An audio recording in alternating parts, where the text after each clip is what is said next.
सो जय Hind everyone, welcome back to the channel. आज हम पढ़ने वाले हैं पब्लिक एडमिनिस्ट्रेशन के कुछ नए टॉपिक्स जो कि हमें 2024 में देखने को मिले थे, जो भी एग्ज़ाम लीक हुआ ना उसी पेपर के। ठीक है, और कुछ हमें नए बुक्स एंड ऑथर्स देखने को मिले। एक रेंसिस लिकार्ट का लिंकिंग मॉडल आया था, लिंकिंग पेन मॉडल। ठीक है, सो वो हम समझेंगे कि वो क्या होता है, क्योंकि अगर इस बार आया है तो हो सकता है वो सेम वहीं से घुमा के कुछ और क्वेश्चन भी दे सकते हैं, तो हमें तो सब कुछ कवर करके जाना है। और पब्लिक एडमिनिस्ट्रेशन मेरे को लगता है कि सबसे इजी चैप्टर रहता है पूरे जितने भी हमारे पास 10 यूनिट है पॉलिटिकल साइंस के, तो मेरे को वो सबसे इजी लगता है, क्योंकि उसमें वही वही सारे घिसे पिटे टॉपिक्स होते हैं, हमेशा से वही टॉपिक रिपीट होते हैं। अब ज़्यादा से ज़्यादा अलग क्या ही पूछ लेंगे, बस बुक्स एंड ऑथर कुछ वो नए ऐड कर देते हैं, है ना। अब मैंने क्या किया कि जो ऑप्शंस थे, ऑप्शंस में तो कुछ कुछ नए नाम आए थे, और मतलब थिंकर्स के कुछ नए नाम, उनसे रिलेटेड इन्फॉर्मेशन गैदर कर ली, जो नए बुक्स पूछे थे उनसे रिलेटेड। और सबसे अच्छी बात, हम ट्रिक्स से याद करने वाले हैं, तो ट्रिक्स से अगर हम समझेंगे और अगर दोबारा से कोई ऐसा एक भी क्वेश्चन रिपीट हो गया, मतलब 6-7 नए टॉपिक थे, 7 में से अगर एक नया टॉपिक भी रिपीट हो जाता है तो हमारा वो गलत नहीं होगा, है ना। So let's begin. ये वीडियो तो यहीं रहेगी यूट्यूब पे हमेशा, सो आप कभी भी देख सकते हो। अब जैसे ये 88th क्वेश्चन नंबर आपने देखा होगा, पब्लिक एडमिनिस्ट्रेशन से आया था और पूछा था मेन हु मैनेज किसकी बुक है, जो कि एक ऑर्गेनाइजेशनल लाइफ को दर्शाती है। ठीक है, तो इसमें चार ऑप्शन थे। लुइस कॉसर, इनका नाम आपने नहीं सुना होगा, इनके बारे में भी पढ़ेंगे, क्या पता इस बार यहाँ से क्वेश्चन आ जाए। फ्रांसिस लिकार्ड्स आपने पढ़ा हुआ है। ठीक है, मेलविल डेल्टन, ये नया नाम है, इनके बारे में पढ़ेंगे। और एच मार्शलो, मैस्लो की थ्योरी ऑफ हायरार्की या थ्योरी ऑफ नीड्स आप सबने पढ़ी होगी, जिसका अब्राहम मार्शलो है इनका पूरा नाम। मोटिवेशन थ्योरी और सेल्फ एक्चुअलाइजेशन और जो पिरामिड, वो पूरा का पूरा आपने सब पढ़ा हुआ है। ठीक है, तो ये तो नहीं पढ़ना, और एनसीएस लिकार्ड भी हमारे सिलेबस में थे। अब ये दो नए थिंकर्स आए हैं, इनको कवर करेंगे। इसके अलावा देखते हैं और कोई क्वेश्चन। ठीक है, तो मैन हु मैनेज किसकी बुक है, let's see. So man who manage जो बुक है वो है मेलविल डेल्टन की। ठीक है, इसका आप ये देख लो, पूरा मैंने इसमें डाल दिया है, और इसका जो सब टाइटल है वो है fusion of feeling and theory in administration. तो कभी कभार सब टाइटल से भी आ सकता है क्वेश्चन, क्योंकि इस बार यहाँ से पूछ लिया। And new introduction by David Shulman. तो इसी का अगर पूछ लेते हैं कभी कभार एडिटर कौन था या किसने इसका इंट्रोडक्शन लिखा है, तो यहीं से घुमा फिरा के पूछ सकते हैं, तो डेविड शुलमैन है। ठीक है, इसके अलावा इनकी और फेमस वर्क कौन सा है, तो इनका एक और फेमस वर्क है, वो है conflicts between staff and line managerial officers. तो ये इनका फेमस आर्टिकल है। तो जैसे मेलविल डेल्टन पूछा है, तो इसके अराउंड कुछ उनकी फेमस चीजें पूछ सकता है। तो एक बुक याद हो गई और एक आर्टिकल भी याद हो गया कि उन्होंने staff and line managerial officers पे काम किया है। और कर जरूरी नहीं है कि बुक ही पूछे या आर्टिकल का नाम पूछे, कभी आपको स्टेटमेंट या एजर्शन रीजनिंग में ये लाइन लिख के दे सकता है कि who talks about the conflict between staff and line managerial officers.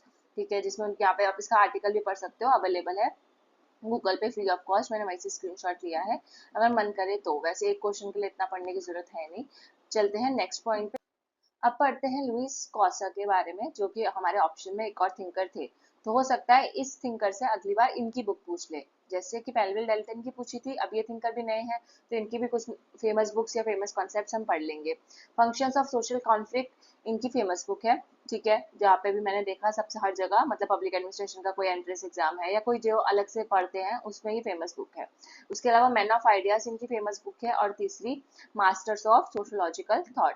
तो ये तीन बुक्स इनकी याद रखनी है। इसके अलावा आई डोंट थिंक कि और कोई बुक पूछी जाएगी कभी, तो ये बुक का नाम आपको अगली बार देखने को मिल सकता है। अब चलो मैं याद करवा देती हूँ आपको एक इलॉजिकल सी ट्रिक से। ठीक है, लेविस की जीन्स पहनी होगी सबने, ठीक है, जिसको हम लिवाइस बोलते हैं बेसिकली। तो पहनी नहीं भी है तो आपने इस ब्रांड का नाम तो सुना ही होगा, है ना। लिवाइस की जीन्स होती हैं, तो उससे हम लिविस से लिवाइस याद कर सकते हैं ना, कि जैसे जो लोग हैं वो ब्रांडेड जीन्स पहनना पसंद करते हैं लिवाइस की। तो क्यों अच्छी लगती है उनको, क्योंकि उनके उसका जो फंक्शन है, उसका कंफर्ट बहुत अच्छा है। ठीक है, या फिर अगर आपके भाई के पास वो जीन्स है और आपके पास नहीं है, तो आपके बीच में क्या हो गया, आपके बीच में कंफ्लिक्ट हो गई, लड़ाई हो गई भाई बहन के बीच में कि तू पहनेगा या मैं पहनूंगी। तो एक सोशल कंफ्लिक्ट चल रहा है। ठीक है, क्योंकि मेरे को भी लिवाइस की जीन्स पहन के पार्टी में जाना है, उसको भी जाना है, तो एक कन्फ्लिक्ट हो गया आपके बीच में। तो ऐसे एक मैंने तभी बोला इलॉजिकल सी बातें हैं, पर आपको याद रह जाए तो अच्छी बात है, वरना you can skip it. Then masters of sociological thought भी हम ऐसे याद कर सकते हैं कि वो जो जीन्स है वो किसी मास्टर ने ही बनाई होगी। ठीक है, जो टेलर होता है उसको बोलते हैं ना मास्टर जी। तो मास्टर जी ने ये जीन्स बनाई है, तो मास्टर्स ऑफ सोशोलॉजिकल थॉट।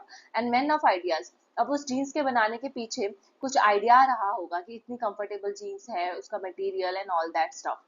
तो कुछ मैन ऑफ आइडियाज होंगे, जो मतलब जिन लोगों के दिमाग में ये आइडिया आया होगा कि हम एक ये ब्रांड शुरू करते हैं लेविस नाम से एंड हम इसको पॉपुलर बनाएंगे, ठीक है। और मास्टर जी इसको देखेंगे और इसके अगर, क्योंकि इतना अच्छा ब्रांड है कि आपस में भाई बहन भी लड़ रहे हैं, इसके पीछे सोशल कंफ्लिक्ट चल रहा है। तो ये हो गई हमें 3 बुक्स याद। अब यहाँ से कुछ एक्स्ट्रा पॉइंट लेविस कोस्टर के बारे में, जरूरी नहीं है कि आए, पर मेरे को लगा कि ये डाल देना चाहिए क्योंकि इसमें 16 preposition of conflict through functions बताए हैं, तो जो कि पब्लिक एडमिनिस्ट्रेशन में बहुत इंपॉर्टेंट थ्योरी होती है, कन्फ्लिक्ट्स की थ्योरी, है ना, ह्यूमन रिलेशंस की थ्योरी वगैरह। तो उसमें ये वाली चीजें इंपॉर्टेंट होती है। जैसे इन्होंने कन्फ्लिक्ट को किससे रिलेट किया है, बाउंड्रीज से। बाउंड्रीज किसकी, बिटवीन डिफरेंट ग्रुप्स।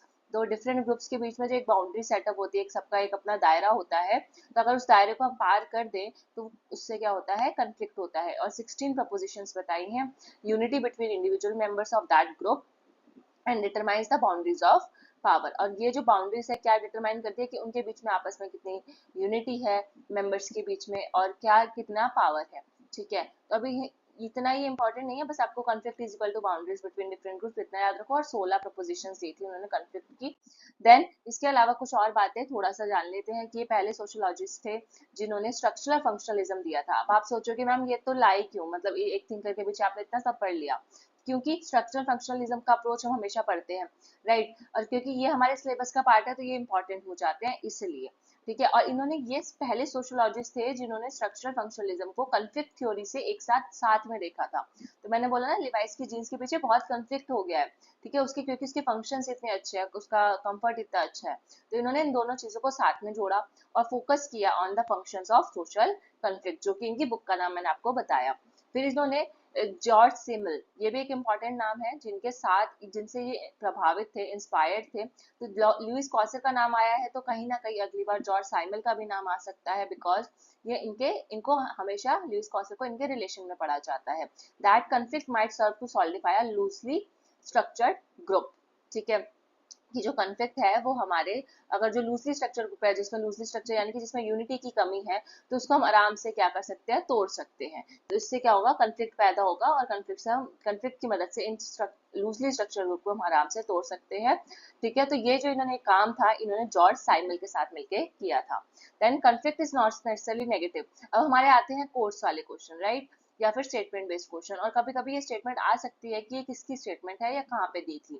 तो कॉन्फ्लिक्ट जो है हमेशा नेगेटिव नहीं होता। ऐसा फंक्शंस ऑफ सोशल कॉन्फ्लिक्ट जो मैंने आपको अभी बुक बताई उसमें कॉसर ने कहा था कि कॉन्फ्लिक्ट जरूरी नहीं है कि हमेशा नेगेटिव हो। अब मैं आपको इसलिए भी बता रही हूँ क्योंकि आपको याद होगा एमपी फॉलेट भी कुछ ऐसा ही बातें बताती है कॉन्फ्लिक्ट के बारे में, लीडरशिप के बारे में, because it can ultimately foster social cohesiveness by identifying social problem। क्योंकि जब कन्फ्लिक्ट होता है तभी तो हमें पता चलता है ना कि क्या सही है क्या गलत है, समाज में क्या प्रॉब्लम्स चल रही हैं, उसको हम आइडेंटिफाई करते हैं और फिर उसको सॉल्व करते हैं। अगर कन्फ्लिक्ट होगा ही नहीं तो हमें सोशल प्रॉब्लम्स पता कैसे चलेंगी कि क्या प्रॉब्लम्स चल रही है और क्या नहीं, है ना। तो फोस्टर सोशल कोहेसिवनेस, इससे समाज में एक तरीके की एकता बनी रहती है, सब साथ समाज में जुड़े रहते हैं। क्योंकि अगर सोशल प्रॉब्लम को सॉल्व होगा ही नहीं, कन्फ्लिक्ट होगा ही नहीं, तो आगे हो नहीं पाएगा। जैसे कि इसमें एम्पीफॉलेट है, कंस्ट्रक्टिव कॉन्फ्लिक्ट आपने पढ़ा होगा, सेम वही एग्जांपल लुइस कॉसर ने भी बताया है। Now linking pin model by Rensis Likert, ठीक है। तो अब ये आप इसको डायग्राम को एकदम अच्छे से देख लो क्योंकि इसके बारे में हम पढ़ने वाले हैं। ये क्वेश्चन आया हुआ है 2024 में, मैच द फॉलोइंग, जिसने देखा होगा पेपर सॉल्व किया है या आप देने गए थे, तो मैच द फॉलोइंग में रेंसेस लिकार्ट का लिंकिंग पिन मॉडल था। तो मैंने सोचा जैसे इस बार ये मॉडल आ गया, अब आप सबको पता चल गया रेंसेस लिकार्ट का ये मॉडल है, लेकिन इसका मतलब क्या है, क्या इसमें ये बताते हैं। तो हो सकता है कि नेक्स्ट बार ये पूछ ले कि लिंकिंग पिन मॉडल होता क्या है और उससे रिलेटेड कुछ असर्शन रीजनिंग या स्टेटमेंट क्वेश्चन बना दे। तो ये डायग्राम आप अच्छे से देख लो, इसी के अराउंड आगे बातें होने वाली है कि यहाँ पे एक लीडर होता है और लीडर जो है बाकी 3 लीडर से कनेक्टेड होता है, और वो 3 लीडर्स जो होते हैं उसके भी आपस में काम बटे हुए होते हैं। जैसे ये जो लीडर है वो इन दोनों को कमांड देगा, और यहाँ पे थोड़ा सा क्रॉप हो गई है इमेज, और फिर ये जो लीडर है वो बाकी इन दोनों को कमांड देगा, और यहाँ पे वैसे इसके अंदर भी 2 होंगे, ठीक है। वैसे ही इसके अंदर भी 2 है और इसके अंडर फिर 2 और हैं जिनको ये कमांड दे रहा है। तो आपस में सारे देखो लिंक्ड है ना, एक तरीके से लिंक हो रखे हैं। कोई सबसे अगर इस ये अगर ऑर्डर ही नहीं देगा तो इसके पास जाएगा ही नहीं, और इसके पास नहीं जाएगा तो इसके पास नहीं जाएगा, और इसके पास नहीं जाएगा तो उसके नीचे नहीं जाएगा। तो लिंक है आपस में सारे, है ना, एक लीडर दूसरे लीडर से लिंक्ड है। ये देखा आपने, ये सारे ऐसा ही है। तो अब हम इसको थोड़ी थियोरेटिकल सेंस में समझते हैं। तो लिंकिंग पिन मॉडल में सबसे पहले जो रेंसेस लिकार्ट है वो क्या बोलते हैं, सो ही, यहाँ पे एक लिख दिया मैंने, he describes an organization as a series of overlapping working units where a member of one unit is also the leader of another unit. जैसे मैंने आपको अभी दिखाया ना ट्रायंगल, तो जहाँ पे एक लीडर का जो मेंबर होता है वो दूसरे मतलब जो एक यूनिट का जो मेंबर होता है बेसिकली वो लीडर होता है, राइट। और वो ही आगे चल के दूसरे जो तीन होंगे उनका भी लीडर होगा, ठीक है। फिर ये जो होगा वो इनका भी लीडर होगा उसके नीचे वालों का। तो ये ओवरलैपिंग है सारा, ठीक है, आपस में। तो एक मेंबर ऑफ वन यूनिट, तो एक यूनिट का जो मेंबर है वो दूसरे यूनिट का लीडर होता है। मतलब कि जैसे ये पर्सन है, इसके लिए इसके अंदर आते हैं तीन लोग। अब ये जो तीन लोग हैं वो मेंबर है किसका, इसके। पर ये मेंबर भी है साथ ही साथ क्योंकि ये इसके नीचे आता है, लेकिन ये लीडर भी है। मतलब एक ही पर्सन मेंबर भी है और लीडर भी है, दोनों ही है। क्योंकि ये लीडर क्यों है, क्योंकि इसके अंडर भी तो बाकी तीन दो लोग और काम कर रहे हैं ना, या इसके अंडर भी बाकी दो लोग काम कर रहे हैं। तो ये मेंबर भी हो गया और लीडर भी हो गया, लेकिन जो सबसे ऊपर रहेगा वो सिर्फ लीडर होगा। तो अब आपको इसको समझ आ गया होगा, ठीक है।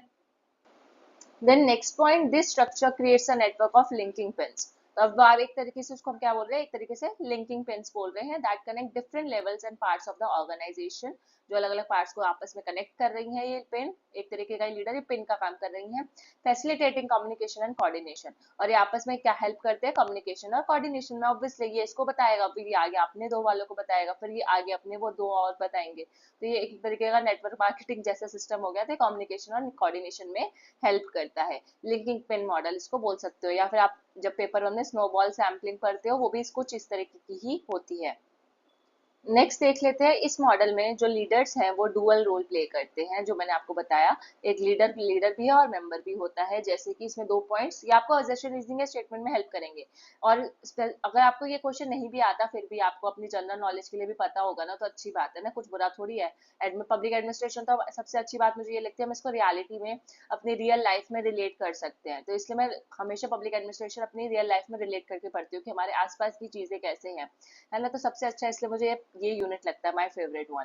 तो अब देखते हैं, maintaining unit and creating a sense of belongingness with their own group. तो एक लीडर के अंदर अगर उसके अंदर होंगे तो आपके आप खुद सोचो, आप एक लीडर हो, आपके अंदर चार पांच मेंबर्स की आपको रिस्पॉन्सिबिलिटी दी गई है, तो आपको उनके साथ एक सेंस ऑफ बिलोंगिंगनेस लगेगा ना। अब जो सबसे ऊपर लीडर है और जो सबसे नीचे दो लोग हैं, तो इनका आपस में इतना अच्छा कनेक्शन नहीं होगा जितना कि उसके डिपार्टमेंट के हेड के साथ इनका अच्छा कनेक्शन होगा, ठीक है, क्योंकि उनके पास इंफॉर्मेशन यहाँ से आ रही है। तो एक अपने सेंस ऑफ बिलोंगिंगनेस हमें देखने को मिलती है, यूनिटी मेंटेन रहती है आपस में। Then representing their groups in meetings with the higher management and other groups. तो वो हायर मैनेजमेंट के साथ अपने ग्रुप्स की मीटिंग करते हैं। जैसे जो इसके अंदर तीन लोग हैं वो सिर्फ इसी के साथ मीटिंग करेंगे, फिर आगे चल के ये अपने ग्रुप के साथ मीटिंग करेगा, वैसा। तो बेसिकली हम यहाँ पे क्या बोल सकते हैं, इसको रिप्रेजेंटेटिव डेमोक्रेसी का एक एग्जांपल हम दे सकते हैं। यहाँ पे जैसे रिप्रेजेंटेटिव्स हम अपने वोट करके अपने रिप्रेजेंटेटिव भेजते हैं ना, पार्लियामेंट में जाते हैं, फिर वो पार्लियामेंट में हमारी बात रखते हैं। तो वैसे ही यहाँ पे भी होता है, यहाँ पे ऑर्गेनाइजेशन लेवल पे हम बात कर रहे हैं। then this approach helps in ensuring that information flows smoothly, ताकि information जो है smoothly flow कर पाए। अब एक बंदा कम से कम 12,000 उसके वर्कर्स हैं, तो 12,000 लोगों को अगर वो बताएगा तो मुश्किल है। इससे अच्छा वो अपने नीचे स्टाफ को बता दे, फिर वो अपने नीचे बता देंगे अपने अपने स्टाफ को, तो हो जाएगा ना, डिपार्टमेंट वाइज सबके पास इंफॉर्मेशन पहुंच जाएगी।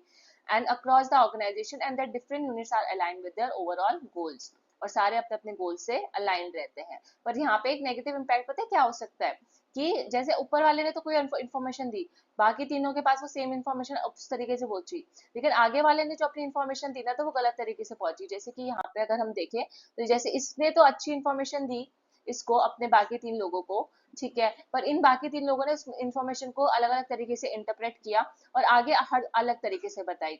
फिर इसने अलग अलग तरीके से इंटरप्रेट किया और आगे अलग तरीके से बताई। तो ये जो अगर ये था टू, ठीक है, या ये था ये एस मान लो, ठीक है, ये एस था, तो आगे लास्ट तक जाते जाते क्या बन गया, 5 बन गया। ऐसे एक तरीके से देखे, या अगर इसे बताया था 6 और आते आते जाते जाते 9 बन गया। तो वैसा इसमें डिस्टॉर्शन ऑफ हो सकता है इस कम्युनिकेशन में, ये किसका नेगेटिव इम्पैक्ट है और कुछ नहीं, ठीक है। बाकी जैसे ये लिंकिंग मॉडल जो है ये मेन मॉडल है जो उन्होंने दिखाया था। बाकी इसमें आप ये वर्ड्स पे मत जाओ, इन्होंने अपनी लैंग्वेज में लिखे हैं वो वर्ड्स, इंस्टेंस लिखा है। जैसे डायरेक्टर है तो इसकी स्पेलिंग उस उन्होंने अपने तरीके से लिखी हुई है। डायरेक्टर के अंदर दो क्या आते हैं, डिवाइस मैनेजर आते हैं, और एक ये लिंकिंग पिन होता है जो इसका काम आगे होता है इन दोनों तक पहुंचाने का। आपको एक सेकंड में कलर चेंज कर लूँ, ये व्हाइट का, ठीक है, आपको दिख रहा है, बस समझ तो आ गया होगा, बहुत अच्छे से समझा दिया है। फिर एक ये एक इसका एक लिंकिंग पिन होगा जो आपस में बाकी 3 लोगों को जोड़ के रखेगा। उन तीनों में से एक एक लीडर होगा जो बाकी 3 को अपने अंदर लेके रखेगा। तो इसे मेड वर्कर बोलते हैं इसको, मिड वर्कर है वैसे तो ये, इसका स्पेलिंग उन्होंने अपने तरीके से लिखा है, मिड वर्कर्स हो गए। तो सबसे पहले एक डायरेक्टर है, डायरेक्टर के अंदर 2 मैनेजर्स आते हैं, मैनेजर के अंदर फिर अफेडिल्स होल्ड आते हैं, पता नहीं क्या लिखा हुआ है, आई डोंट नो, बट फिर उसके अंदर नीचे लास्ट में मिड वर्कर्स आते हैं। तो ऐसा है। देन ये आ गया हमारा नेक्स्ट क्वेश्चन। नेक्स्ट क्वेश्चन है, यहाँ पे आपको मैंने बोला था नई बुक्स एंड ऑथर्स आई हैं, दो तो मैंने आपको लुइस कॉसर और डाल्टन की बुक्स आपको याद करा दी, वो दोनों नई बुक्स थी, मैन हू मैनेजर, वो एक आर्टिकल जो भी अभी मैंने याद कराया, कॉन्फ्लिक्ट और मैनेजर स्ट्रैपलाइन। अब ये क्वेश्चन है, ठीक है, तो ये क्वेश्चन आपने देखा होगा अपने क्वेश्चन पेपर में। अब बताओ, administrative theory, behavioural approaches to public administration, चाहे आपने इसका नाम, इनका ही नाम नहीं सुना होगा, जिन्होंने प्रीवियस ईयर बहुत पुराने क्वेश्चन पेपर सॉल्व कर रखे हैं उन्होंने रॉबर्ट प्रेस्थस का नाम सुना होगा, लेकिन फिर भी बुक आइडेंटिफाई करना थोड़ा सा मुश्किल हो जाता है। अब यहाँ पे आती है मेरी स्ट्रेटेजी आपको ट्रिक से याद याद कराने की। तो पहले तो इसका करेक्ट आंसर देख लेते हैं। वैसे इसका करेक्ट आंसर है ऑप्शन नंबर 4, ये रहा आपके सामने। बुक जो है हमारी एडमिनिस्ट्रेटिव थ्योरी, गिरफ्त डैनियल की, राइट। तो हमको ऐसे याद रख लो कि डैनियल जो गिरफ्त हैं उन्होंने अपनी थ्योरी पूरी की पूरी जो एडमिनिस्ट्रेटिव थ्योरी है ना उसको अपने गिरफ्त में ले लिया है, गिरफ्तार कर लिया, मतलब गिरफ्त में ले लिया है एक तरीके से, ऐसे ही याद रहेगा, इसमें और कुछ है नहीं ट्रिक। दूसरा अब याद करते हैं, नेक्स्ट जो है हमारा behavioural approaches to public administration.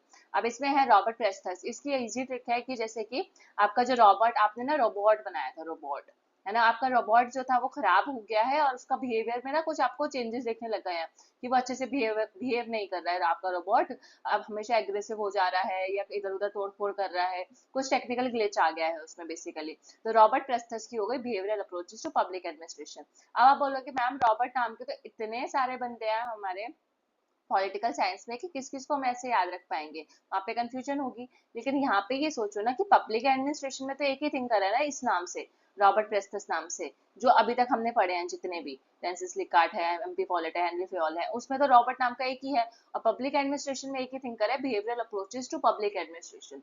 तो पब्लिक एडमिनिस्ट्रेशन के कॉन्टेक्स्ट में हमने एक रॉबर्ट बनाया था, किस चीज के लिए रॉबर्ट बनाया था, एडमिनिस्ट्रेशन के लिए बनाया था, ठीक है, एडमिनिस्ट्रेशन में हेल्प करने के लिए, लेकिन उसके बिहेवियर में कुछ चेंजेस आने लग गए हैं, behavioural approach to public administration. ये बुक याद हो गई, ठीक है। और नेक्स्ट में और क्या ट्रिक बन सकती है, हाँ तो और ट्रिक बना रही हूँ, मैंने पहले याद नहीं कर रखी है। Emerging synthesis in American public administration. तो emerging synthesis in American public administration किसकी बुक है, कीथ हेडरसन की। तो कीथ हेडरसन यानी कि जो कीथ है, ठीक है, या कैटरीना कैफ, कीथ जो भी इनका नाम है, ठीक है, ये अपने बेटे से इनका एक अच्छा रिलेशन मेंटेन करके रखना चाहती हैं। तो सिंथेसिस होना चाहिए इनके पास, ठीक है, मतलब सिंथेसिस क्या होता है, जो दो लोगों को जोड़ के रखे आपस में। तो कीथ अपने सन से एक अच्छा रिलेशन मेंटेन करना चाहती है। या फिर एक और ट्रिक इसकी ये है कि जो हेंडरसन है, हेंडरसन ने, मुझे एक वर्ड याद आता है इसको पढ़ते टाइम, मुझे अभी याद आया, हैंडसम। तो हैंडसम और हेडरसन थोड़ी की स्पेलिंग जो है सेम सेम है, देखो हैंड आ रहा है यहाँ पे भी हैंड आ रहा है ना, और सन है यहाँ पे सम है, बस थोड़ा सा ही फर्क है। तो हैंडसम से हम ये भी देखने में एक जैसे वर्ड लग रहे हैं ना।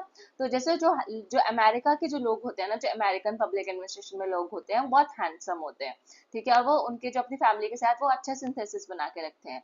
तो आपको जो ट्रिक से याद हो आप वैसे याद कर सकते हो। मेरे को हैंडसम वाली ट्रिक ज्यादा अच्छी लगी कि अमेरिकन लोग हैंडसम होते हैं, और मुझे वैसे याद रहेगा। अब याद रखते हैं ऑप्शन नंबर डी, यानी कि administrative theory and public administration. अब यहाँ पे भी एडमिनिस्ट्रेटिव थ्योरी, यहाँ पे भी एडमिनिस्ट्रेटिव थ्योरी, बस ये एक एक्स्ट्रा वर्ड जुड़ गया दिमाग खराब करने के लिए। तो आरजीएस बेकर जो है, बेकर क्या होता है, आप ऐसे कोई भी चीज ओवन में बेक करते हो ना, बेक मतलब क्या होता है, सेकना या गर्म करना या पकाना। सेकना क्यों होता है, किसी चीज को पकाने के लिए। अब ऐसे याद कर लो, ये बहुत फनी सा है कि आपने ना, आप पब्लिक एडमिनिस्ट्रेशन से ना एकदम पक चुके हो, ठीक है, बेक हो चुके हो, पसे सिकाई हो गई है, मतलब अपनी एडमिनिस्ट्रेशन इतना बोरिंग हो गया है, इतना मतलब बोरिंग, नॉट थियोरिटिकल पर प्रैक्टिकली पब्लिक एडमिनिस्ट्रेशन में इतने सारे नेगेटिव पॉइंट्स आ गए हैं, corruption and all that stuff, that हम पक चुके हैं पब्लिक एडमिनिस्ट्रेशन से। और उसकी थ्योरीज इतनी सारी है, इतनी सारी थ्योरीज पढ़नी पड़ती है हमें कि हम उससे भी पक चुके हैं, बेक हो चुके हैं एक तरीके से। तो बेक होना यानी कि पक चुके हैं। तो यानी कि हम अपनी एडमिनिस्ट्रेटिव थ्योरी से भी पक चुके हैं, और जो प्रैक्टिकली में पब्लिक एडमिनिस्ट्रेशन चल रहा है उससे भी पक चुके हैं। तो आरजीएस बेकर की बुक हो गई administrative theory and public administration, ठीक है। तो ऑप्शन नंबर 4 ऐसे करेक्ट हो गया, और आई होप आपको नई बुक्स एंड ऑथर याद भी हो गए होंगे। And also extra information, lens card की सारी बुक्स मैंने आपको ट्रिक से याद करा रखी है यहाँ पे, ठीक है, कि हम लाइक की स्टोरी से हमने याद किया था। ये शॉर्ट्स मैंने बनाया था, 48 सेकंड्स का शॉर्ट है बस। 48 सेकंड्स में आपको इसकी बुक्स भी याद हो जाएंगी, इनके मेजर वर्क्स भी याद हो जाएंगे। एक लिंक मैं आपको डिस्क्रिप्शन में डाल दूंगी, 1 मिनट निकाल के ये वीडियो देख लेना। वीडियो भी नहीं है, वाईटी शॉर्ट्स है, आप देख सकते हो। So thank you so much for watching. Public administration की भी प्लेलिस्ट आपको मैंने अवेलेबल करा दी है।